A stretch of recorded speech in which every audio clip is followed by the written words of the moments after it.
Hagarouf, Shotin Emeno Beshabbat. On va en parler. Qu'est-ce que c'est Molia? C'est comme un kumkum. Comment on dirait un kumkum en français? Kumkum. Un chauffe. Un truc dans lequel il y a. Bouilloire. Un boulevard. Une bouilloire. Une bouilloire. Bouilloire. Ok. Bon, de toute façon, on a ce truc et puis on a enlevé ce garouf. Garouf, ça veut dire qu'on a enlevé les braises qui étaient à l'intérieur la veille. Et c'est écrit qu'on peut boire l'eau qui était à l'intérieur pendant le Shabbat. Maintenant, on a enlevé les braises, donc normalement, si on a enlevé les braises, la vie est belle. Mais un autre truc qu'il faut prendre en compte, c'est Hatmana. Hatmana, c'est quoi Hatmana? C'est garder quelque chose au chaud. On a le droit avant le Shabbat de garder quelque chose au chaud, à condition que la chose ne va pas chauffer. Préserver la chaleur, c'est permis avant le Shabbat, mais entourer ce truc avec quelque chose qui va augmenter la chaleur, ça c'est interdit. Donc apparemment, ce récipient d'eau chaude, une fois que tu as enlevé les braises, il ne va pas chauffer, il va simplement préserver la chaleur de l'eau qui est à l'intérieur. Donc ça ne s'appelle pas Hatmana. Et donc c'est pour ça qu'on peut boire l'eau pendant le Shabbat. Molia hagarouf shotin emeno b'Shabbat. Antichi, tandis qu'un tichi afalpi chez Groufa, ein shotin heimena. En début du fait que l'antichi, on a oui débarrassé les braises, on ne peut pas boire cette eau pendant le Shabbat. Pourquoi pas? Parce qu'apparemment, l'eau dans l'antichi, il ne va pas être simplement en train de préserver la chaleur, mais ça va accroître. La grande demande, Heichi Dame Molia Hagarouf. C'est quoi exactement ce cli dont on parle au début de la Mishnah, Molia Hagarouf? Tana Maim mi bifnim vegechalim mi bachutz. C'est un espèce de cli où l'eau est à l'intérieur et à l'extérieur de ce récipient, il y a comme un compartiment où on met les braises. C'est à l'extérieur, donc ça chauffe de l'extérieur. Et tandis que la Gemara dit, c'est quoi un tichi? Rabama Beikire. Lui, il dit, Rabba, que Beikire, qu'à l'intérieur du four, où on chauffe l'eau, il y a à l'intérieur un compartiment. C'est là où on met apparemment l'eau. Rashi dit, Beikire chalal yesh bekira. Vous voyez le premier Rashi sur la Gemara. Vous voyez? Oui. Beikire chalal yesh bekira. Etzel chalalea shegechalim bo. V'man netunin b'chalala hasheni. Donc, encore une fois, c'est un cli. C'est un cli où à l'intérieur de ce cli, il y a un récipient pour les braises. À côté, il y a un récipient pour l'eau. Et tous les deux, ils sont à l'intérieur de ce cli, qui s'appelle un tiri.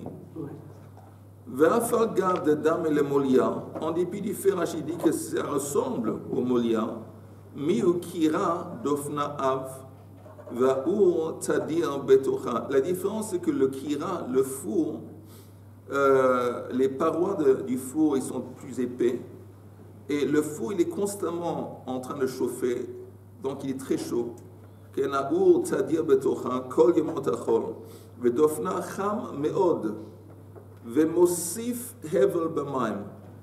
ça ne va pas seulement préserver, ça va augmenter la chaleur de l'eau.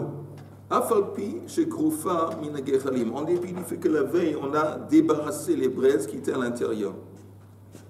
Okay? Alors ça, c'est encore une fois, ça c'est l'antichi. Beikire, tandis que Rav Nachman bar Yitzchak, lui, il a une autre définition. C'est quoi antichi? Amar bei doudei. C'est quoi bei doudei? C'est un récipient d'eau où en bas du récipient, en dessous du sol du kumkum, il y a un halal, il y a un espace dans lequel on met les braises. Okay, et on chauffe l'eau de cette façon. hein, qu'on introduit les braises en dessous de l'eau. Mais c'est quoi? Un kumkum shulmaim. Alors on avait vu avant que molia, c'est un kumkum d'eau où l'eau est chauffée parce que derrière, pas derrière, dehors du kumkum, il y a un compartiment où on met les braises. Ouais. Ah, Et maintenant on enlève les braises la veille de Shabbat. oui. Et on peut boire l'eau qu'il y a dans ce truc pendant le Shabbat parce que le moment qu'on a enlevé les braises la veille de Shabbat, ça ne va pas chauffer, ça va simplement préserver. Chauffer, d'accord. Et tandis qu'un tiri, c'est plus chaud. Alors il dit Beit Doudé, Mandama Beit Doudé, celui qui dit que l'intiri c'est un Beit Doudé, c'est ce kumkum qu'en bas il y a une souche où on met les braises, à plus forte raison Beit Kiré. À plus forte raison, il va dire que Beit Kiré ça ne marche pas parce que c'est encore plus chaud.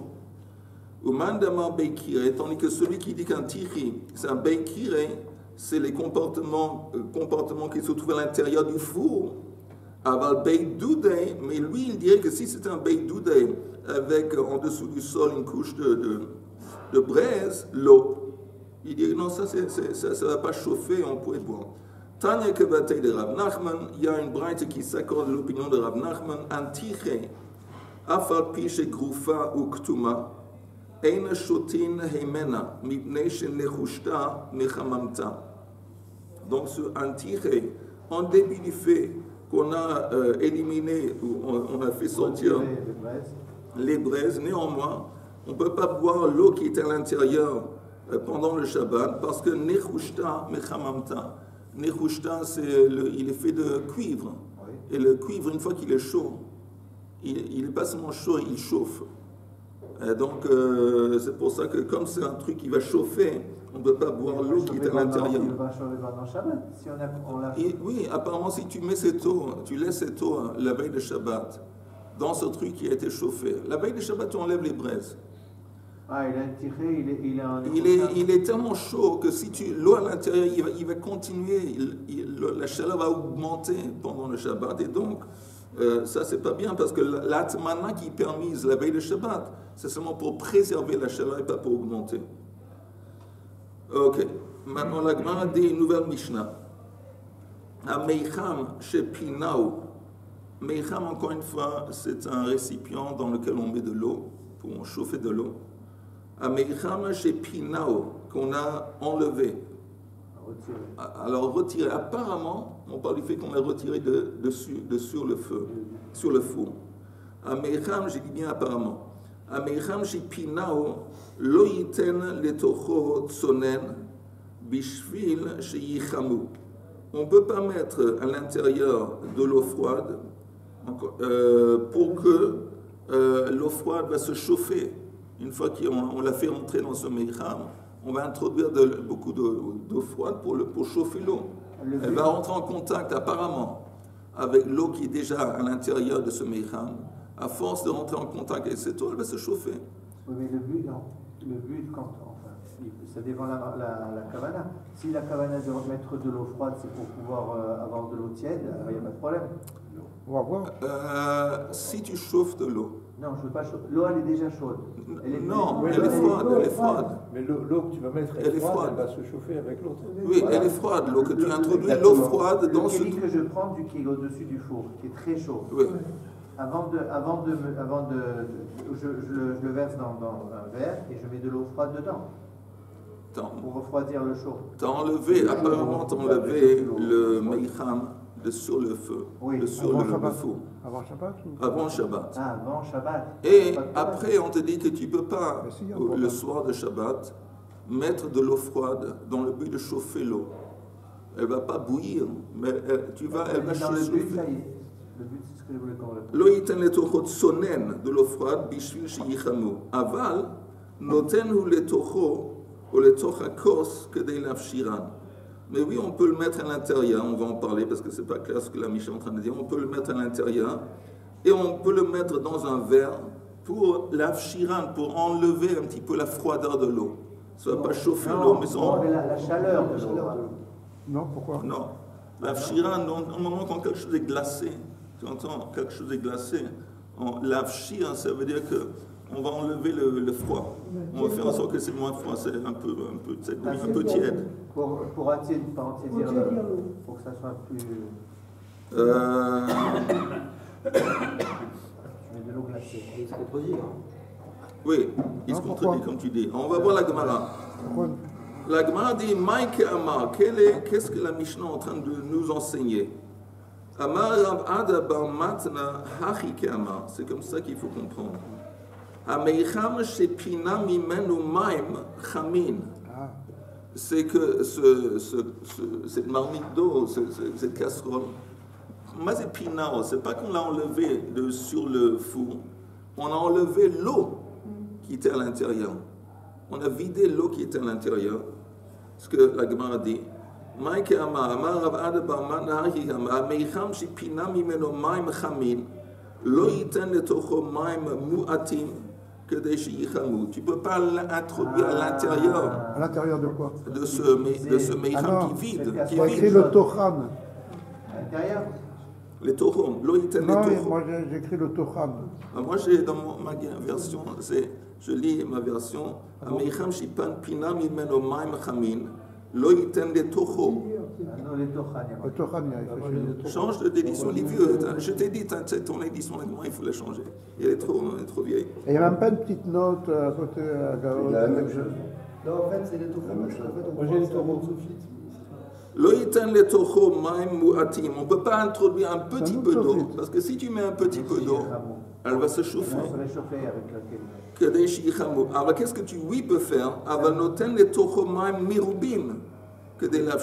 Tu peux mettre beaucoup d'eau à l'intérieur.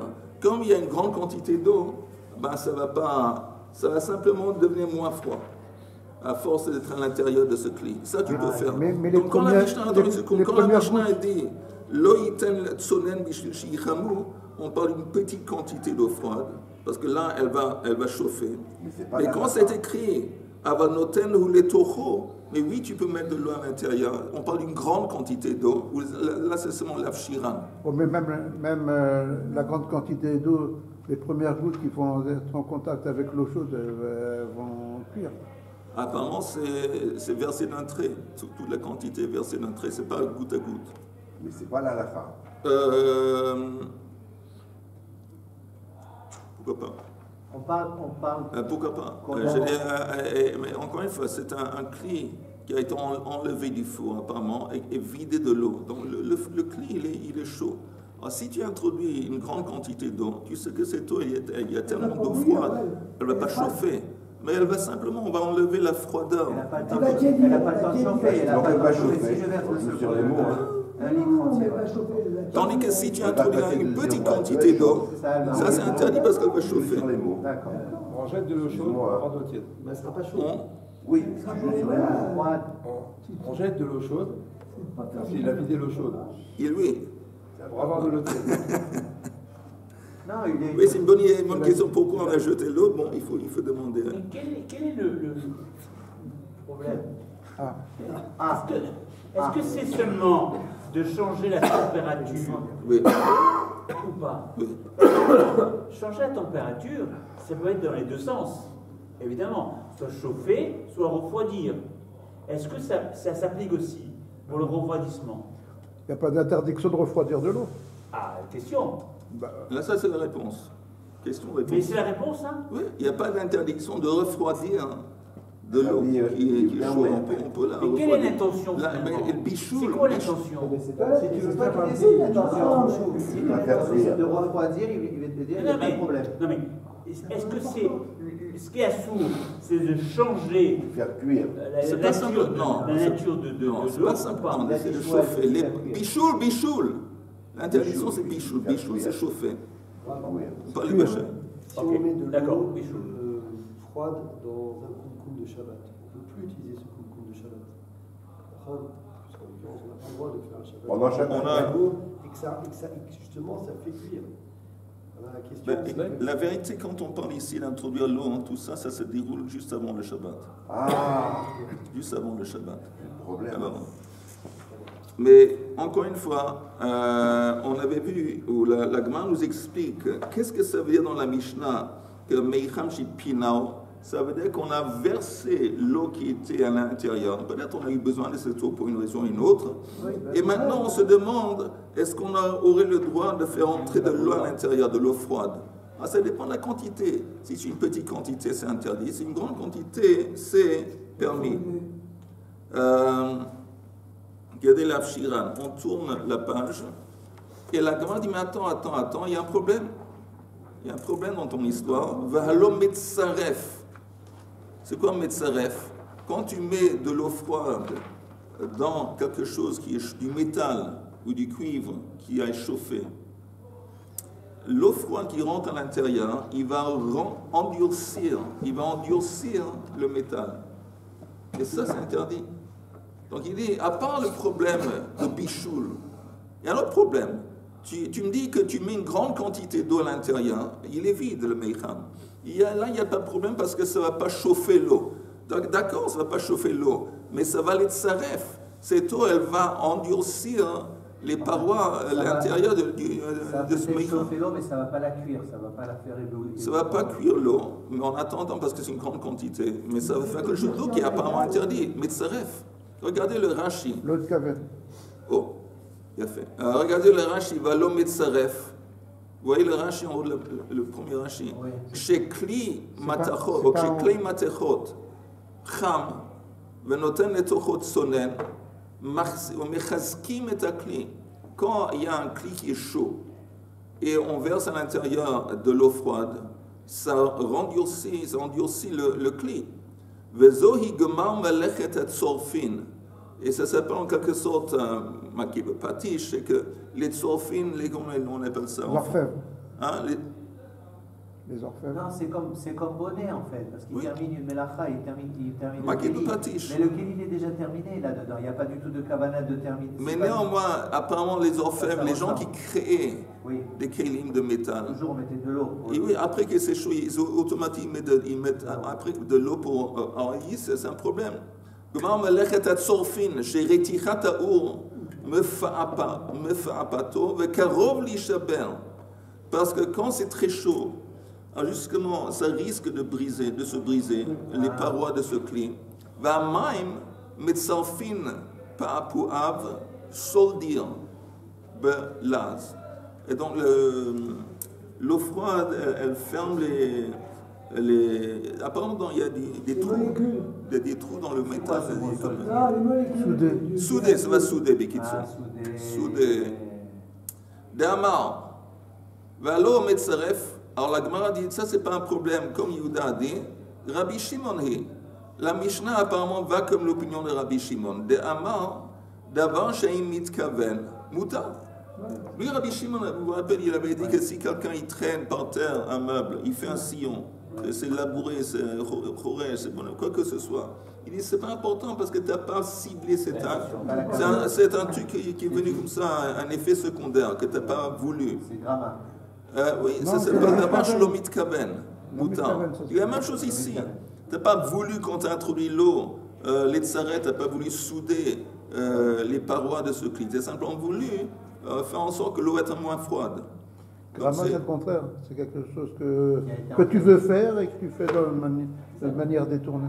J'ai dit que le grama, en général, c'est pas quelque chose que tu veux. Non, c'est le contraire. Grama, c'est quoi grama? C'est un truc indirect. Oui. Ça s'est passé indirectement. Tu as l'intention de faire quelque chose grama. Oui. Tu as eu l'intention, mais il y avait comme une conséquence indirecte de ton acte, mais l'acte voulu. Non, c'est pas ça grama.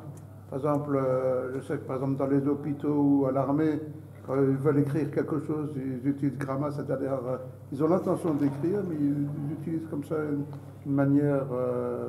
C'était d'abord chez Béchinoui. Oui, c'est. Mais gramma. Si, c'est gramma. Gramma, ce serait un cas de. Si tu. Je prends ma chaise ou je prends une table qui est lourde. Si tu entends un animal qui est un bechor, le bechor de nos jours qui appartient au Kohen, il ne peut pas le manger tant qu'il n'y a pas de moum. Alors, comment il fait? Il ne peut pas lui directement en faire un moum. Alors, il dit, il va mettre une pâte sur l'oreille de cette chèvre, une espèce de pâte, il va coller ça à l'oreille. Il a un chien. Le chien vient, il voit la pâte, il va mordre dans la pâte et il va aussi enlever l'oreille. C'est pas gentil, mais qu'est-ce qu'il a fait? Il a créé un moum indirectement. Ça, c'est gramma. Ça, c'est un exemple de gramma. Il a fait. Il a l'intention. Il a l'intention. C'est le contraire de. Oui. Mais ici, c'est pas. Il va comme Rabbi Shimon. Même si un médecin, on s'en fout parce que c'était pas un truc qu'il a voulu faire. Matkif, la Abaya. Abaya, il attaque. Midi meicham shepina mimenu maim ketane. Il dit attends. Dans la Mishnah, c'est pas écrit qu'on parle d'un récipient d'eau duquel on a vidé l'eau. C'est pas écrit comme ça. Meicham shepinao ketane. C'est écrit. On parle d'un meicham que lui-même a été retiré de dessus le four. Et là, Amar Abaya Harike Amar, c'est comme ça qu'il faut comprendre. Ameicham shepinao v'yeshbo maim chamin.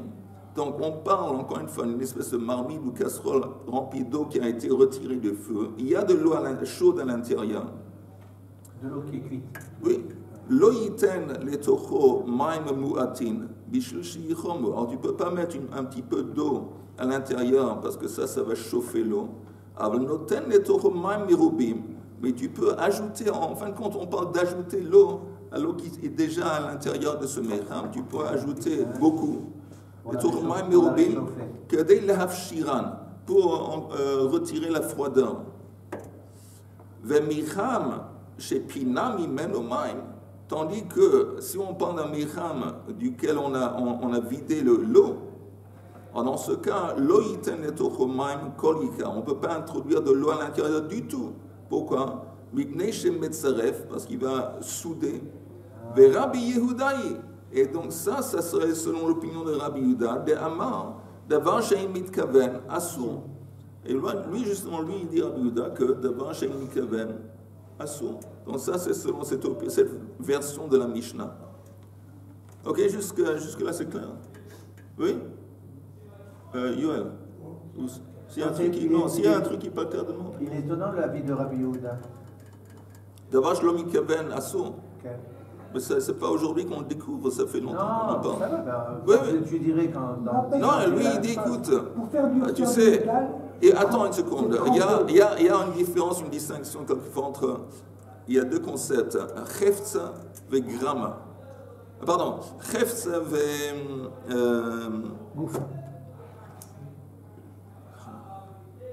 Chefza et. C'est l'âge. Chefza et. Gavra. C'est quoi la différence? Gavra, c'est le subjectif. Et Chefza, c'est l'objet.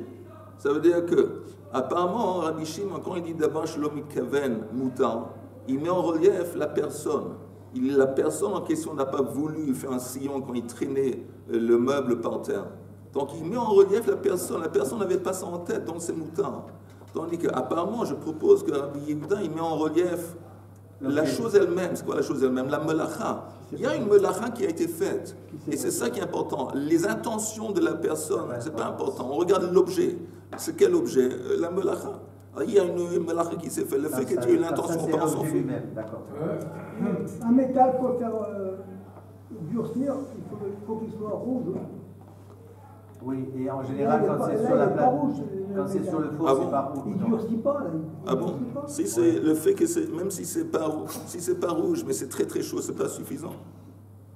Non, pour le casser, pour arriver, comme elle dit là maintenant la Gemara, c'est ça. Okay. C'est que le forgeron, lui, il est forgeron. C'est quand ça devient rouge le fer, et que donc, tu le tords comme tu as besoin, et tu mets de l'eau dessus, d'un seul coup ça le durcit. Et ça le laisse comme il est. Mais il faut le tremper dans de l'eau. C'est comme du feu qui est trempé. Très rouge. Est-ce que. Presque des étincelles. Est-ce que. Peut-être tu te rappelles que la veille de Pessah, on a une coutume, il y a des gens qui font ça, que l'archir kelim.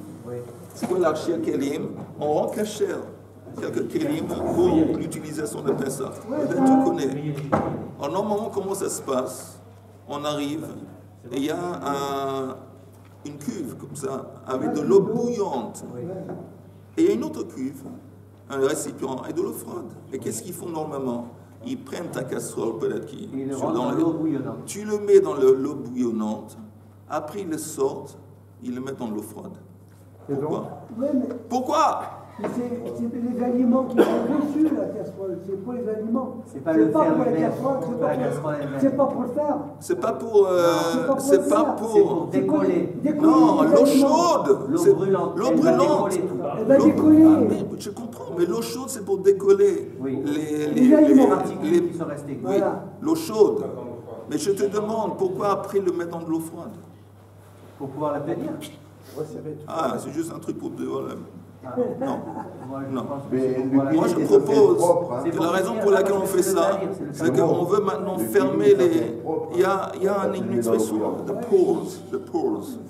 Il y a dans cette surface, c'est comme si ça respire. La surface, elle respire. Alors, une fois que tu la mets dans l'eau froide, encore une fois, ça se durcit.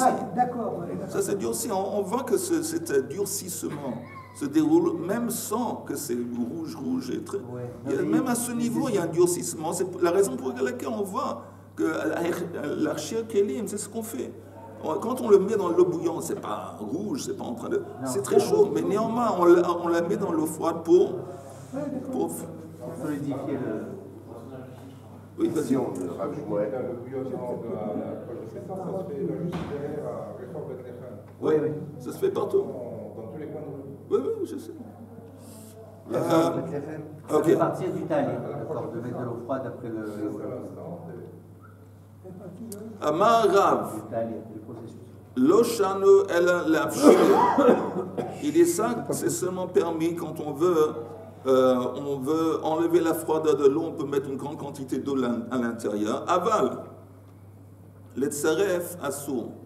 Alors qu'est-ce qu'il vient rajouter? Rashi dit, aval le tsaref chez Pina ou Mimenu Chamin.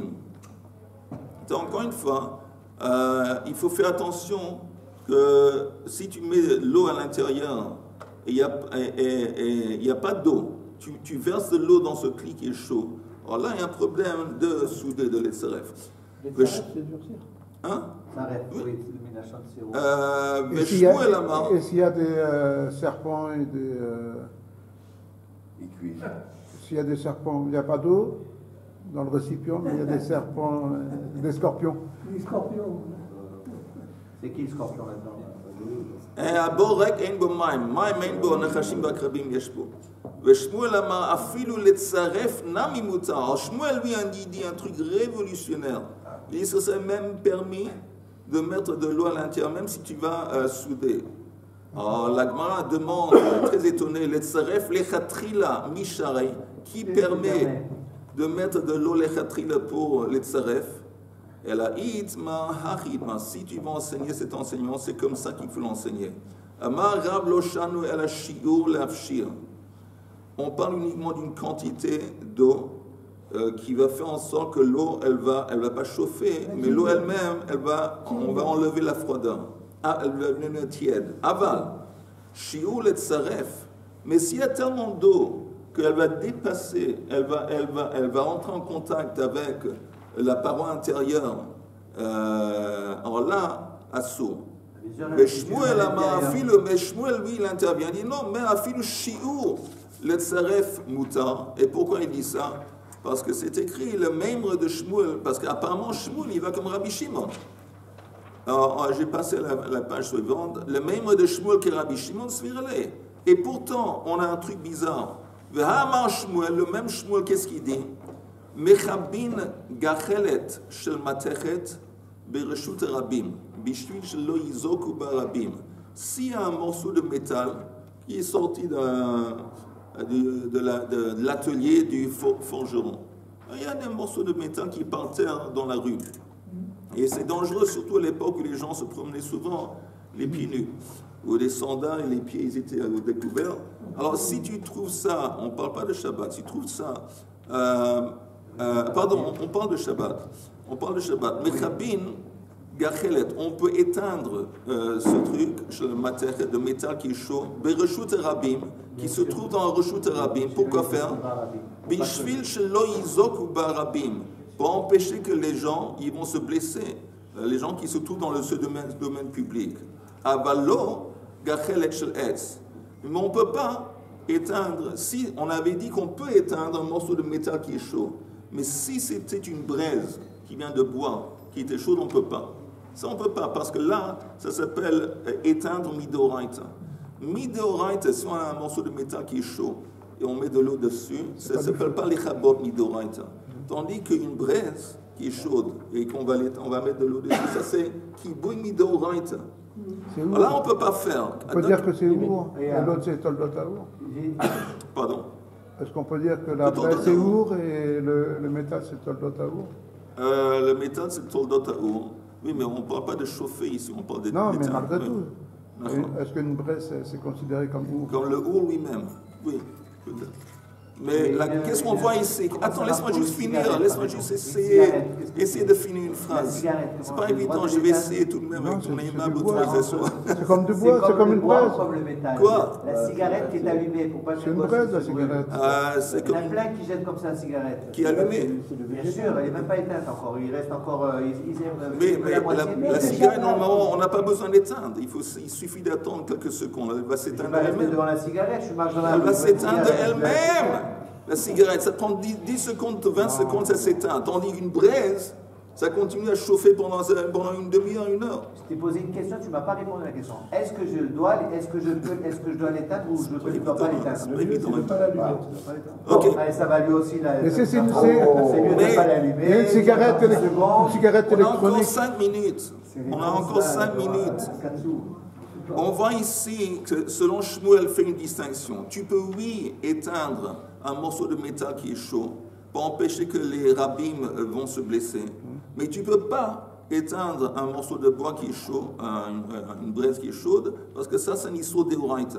Donc, qu'est-ce qu'on voit? Que pour le bien du public, pour empêcher au public de souffrir, de se blesser, on peut transgresser un interdit de Rabbanan, parce qu'il y a un interdit de Rabbanan de l'échabot un morceau de métal qui est chaud. Mais on ne peut pas, même pour Tovat Harabim, on ne peut pas faire une transgression d'Eoraita qui serait éteindre la braise. Et la Gemara justement elle dit et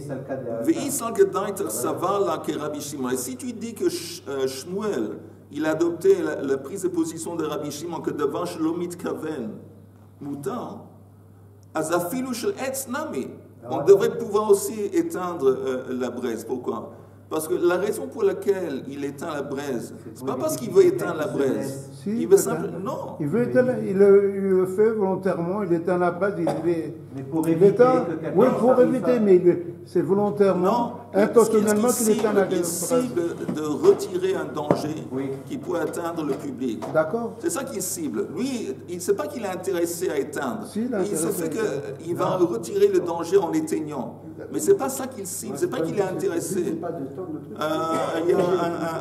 Il éteint la braise pour protéger les gens, c'est pas comme s'il déplaçait un sillon. Le but c'est de protéger. Oui, mais il a l'intention, il le fait intentionnellement, c'est pas par hasard. Il y a un exemple, Yehuda, un exemple de devant Shlomit Kaven, Moutan, que si il y a un cadavre, il y a un mort dans une pièce, le Shabbat, et on aurait le droit de soulever le cadavre, le faire sortir de la chambre ou de l'appartement et le mettre, disons, dans quelque part, dans un endroit plus froid. Oui, maintenant, ça s'appelle d'abord Shlomit Kaven. Parce que c'est pas que lui, il est intéressé lui-même à transporter le maître. Il veut simplement, il veut pas que le maître, s'il reste dans cette salle, il va puer, ou je sais pas quoi, il va se décomposer, il va faire. C'est ça, il veut empêcher un problème qui risque de se passer si on laisse le maître. C'est ça qu'il va empêcher. Mais c'est pas qu'il est intéressé à faire sortir le maître. C'est intentionnel, c'est pas comme soit le cas classique, il tire le banc et ça fait un sillon. Là, il ne sait même pas il n'a pas du tout l'intention de faire un sillon. Là, il a l'intention d'éteindre la braise pour protéger le public. Vous entendez, c'est très important. Il y a une distinction entre devant Shlomit Kaven, le melacha she'einat tzricha legoufa. Alors, devant Shlomit Kaven, c'est le cas qu'on a dit avant. C'est en train de tirer un meuble et on fait ça s'appelle un melacha devant Shlomit Kaven. On n'a pas ciblé, on n'a pas voulu. Ici, Oui, il a voulu. Oui, il a voulu, mais ça s'appelle Melacha Sheinat Tzricha Legoufa.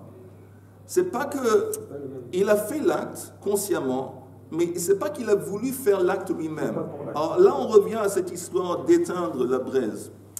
Il est en train d'éteindre la braise. Donc, on ne sait pas d'avoir Shlo Mitkaven ou Mitkaven les est. Alors, c'est Melacha Sheinat Tzricha Legoufa. Mais il n'a pas envie particulièrement d'éteindre la braise. Ce que lui, il a envie, c'est d'empêcher que les gens vont se blesser s'ils piétinent dessus. Alors justement, il marloquette sur ces deux choses. Et dans les deux points de vue, c'est Rabbi Shimon qui Meikel et c'est Rabbi Yehuda qui Mahmir, qui dit c'est interdit. La différence, c'est que Melacha Sheina Sicha Legoufa, Rabbi Shimon dit que c'est patour balassou. Il dit que patour dans le sens t'as pas fait un truc d'Oraita, une transgression d'Oraita, mais c'est tout de même interdit de Rabbanan. Et quoi que ce soit, on a encore deux lignes, on finit. Alors la Gemara dit Savar la que Rabbi Shimon b'melacha she'enat tzricha legoufa. Savar la que Rabbi Yehuda, pardon. Bisal Kedaycha Savar la que Rabbi Shimon afilu shel etz nami. Ok. Bedavar she'ein mitkaven, dans le contexte de davar she'ein mitkaven, donc on parle ici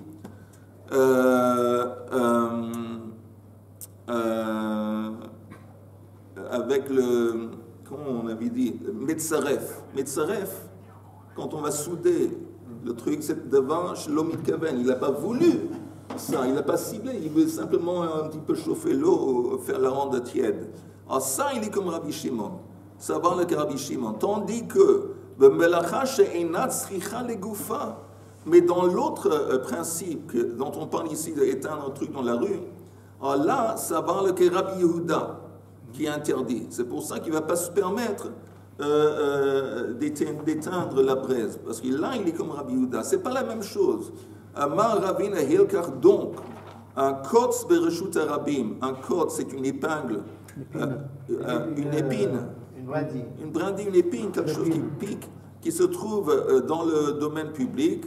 Molicho pachot pachot midal damot. Il a le droit de le transporter à chaque fois moins que 4 amot dans Reshut Arabim. Parce que ça, midéoraita, tant qu'il y a l'interdiction de transporter dans le domaine public, c'est transporter un objet 4 amot. Mais s'il transporte moins que 4 amot, il s'arrête. Encore une fois, moins que 4 amot. Ça, c'est permis midéoraita, mais c'est interdit de Rabbanan. Pourquoi c'est interdit de Rabbanan? Parce qu'on a peur que si tu le laisses faire ça, il va transporter quelque chose de moins que 4 amot, il va s'arrêter encore une fois, il risque de mal calculer et il risque de transporter 4 amot. Donc c'est pour ça que c'est interdit de Rabbanan. Ah, mais je vous ai dit que quand il y a un danger, on parle d'un danger au public et éliminer, enlever le danger, on a le droit, les Rabbanan ils se sont mis de côté. Donc on a le droit de transgresser, c'est pas vraiment transgresser, un interdit de Rabbanan, et oui, porter ce code dans les pachot et dans les damot. Tandis que Ube Carmelite a fait le touve. Carmelite, on avait dit, c'est ni Reshut Arabim, ni Reshut Yachid, comme par exemple un grand champ, le désert, un désert. Ou la mer. Ou la mer. Alors là, justement, il n'y a pas un iso deoraita du tout. Et c'est seulement le concept de Carmelite, c'est entièrement de Rabbanan. Alors là, on pourrait même le transporter plus que 4 amot. Encore une fois, je précise, s'il y a un danger, si ça pose un danger au public. Bien. Parce que sinon, dans un Carmelite aussi, il y a un interdit de Rabbanan de transporter quelque chose dans les damot, même dans un Carmelite. Mais si on est en face d'un danger au public, on peut, les Rabbanan, ils se sont mis de côté. Je propose... Et vous allez disposer. En fait, ça veut dire que si c'est un morceau de bois qui est chaud, on laisse la personne se blesser. Parce que c'est marqué dans la Torah qu'on ne peut pas éteindre. Par contre, si c'est du fer qui est chaud, pour pas que quelqu'un se blesse, là, on va dire c'est un selon Shmuel, et apparemment c'est la lacha, que oui, tu peux éteindre. Maintenant, écoute, tu entends. Volontairement. Éteindre le métal qui est chaud. Parce que je ne veux pas faire de différence. S'il y a un danger, je vais éliminer le danger. Que ça soit du fer, tu peux pas, alors tu entends, tu peux pas. Tu peux pas. Tu peux éloigner les gens et tu mets une barrière autour. Oui, il y a beaucoup de. Sois créatif. Tu peux prendre. Créatif. Oui. Créatif. Prends, je sais pas, même prends quelque chose. Tu restes à côté et tu dis. Oui, il y a d'autres façons de prévenir et d'empêcher que les gens ils vont se blesser. Mais tu ne veux pas faire une issue de pour protéger les gens. Il faut l'éliminer. Arrête d'être un fanatique. Attends, le Rav, avant que tu l'interrompes, le Rav avait commencé une phrase. Je veux proposer quelque chose. J'ai oublié. Oui, parce que tu l'as interrompu, de la phrase. Ah oui, j'allais juste dire que ça vaut la peine, si vous voulez bien, de revoir la fin de cette Gemara. Parce qu'au début, la prochaine fois qu'on va se revoir, Bezrat Hashem, j'aimerais tout de même vous demander des questions sur ça pour être sûr que tout le monde a compris. Quelle est la différence entre Melacha Shenatsicha le Goufa, d'abord Shelo Mikaven, qui dit quoi, et un petit peu vous voir si vous avez capté quelque chose. Les questions parce que...